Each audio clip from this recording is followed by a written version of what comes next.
Professor Abdallah Schleifer is an adjunct scholar for the Middle East Institute and a veteran journalist who's covered the Middle East for American and Arab media for more than 30 years.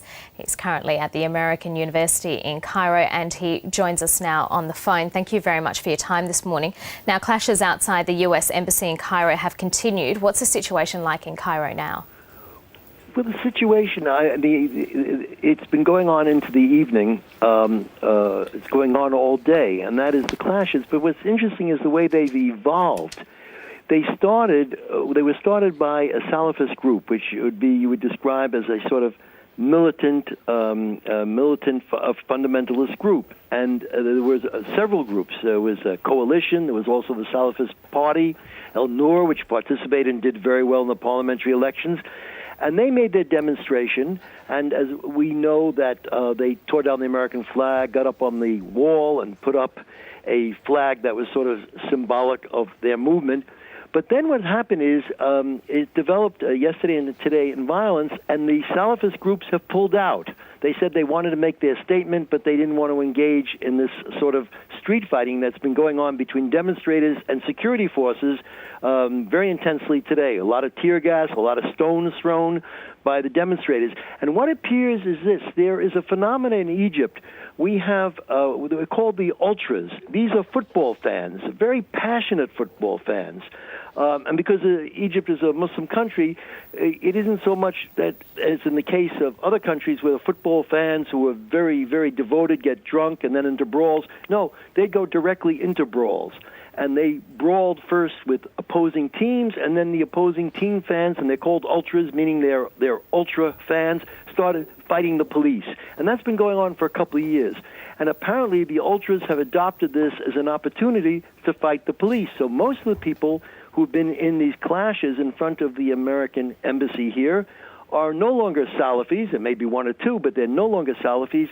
Now they're predominantly ultras. And they have a particular concern because there was a very bad incident in Port Said, one of the canal cities here, several months ago in a very important football match in which the security forces opened fire and something like 60 or more people were killed among the football fans. And so now all football fans, I'm talking about young and sort of pugnacious, brawling football fans, are sort of united to fight the police. And that's really what's happened. It's been a sort of transformation of what started out as a militant Islamic fundamentalist, the Salafi demonstration, and now has become a way of battling the police. Professor Schleifer, while we're speaking to you on the phone, we're seeing live pictures from Cairo just outside of the US Embassy, and we can see, we've seen a couple of angles of this shot, and there's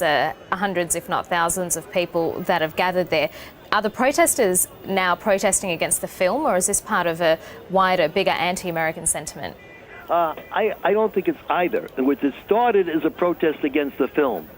But the people who are now there battling, most of them, as I said, are ultra football fans who've sort of taken any opportunity they can have. I mean, for instance, they rallied to Tahrir Square when the demonstrators were battling the police. They came in and supported the demonstrators because it gave them a chance to fight with the police. So then how significant is it that the Muslim Brotherhood have called for a 1 million-man march in Cairo for later today, and at the same time President Mohammed Morsi has appealed for calm and for people not to attack embassies?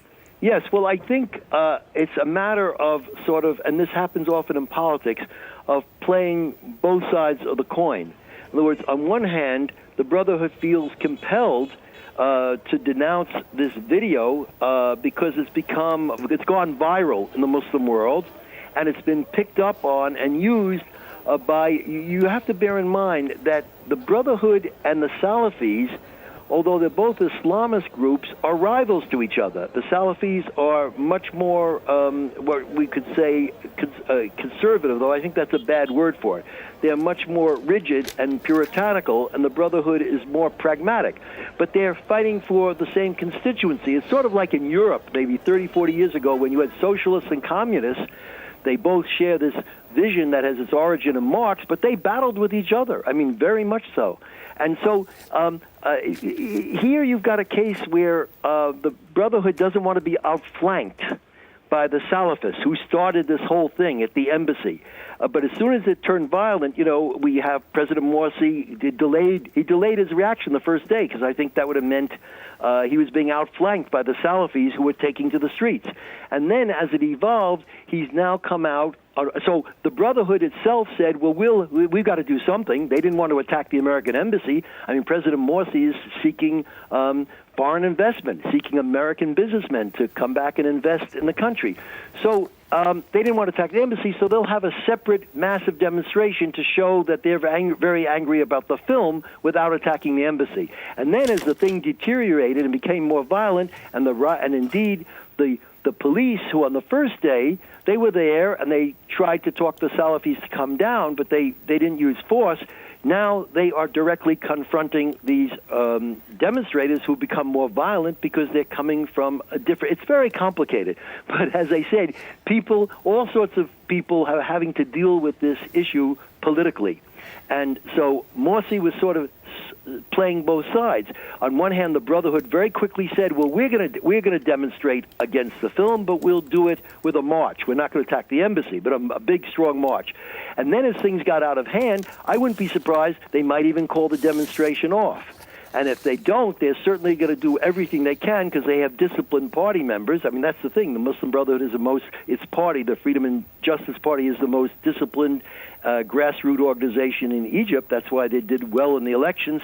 They will, I'm sure, go out of their way to make sure that demonstration, they don't lose control of it. Or, as I said, they might just call it off. Professor Abdallah Schleifer, we'll have to leave it there. Thank you very much. Thank you.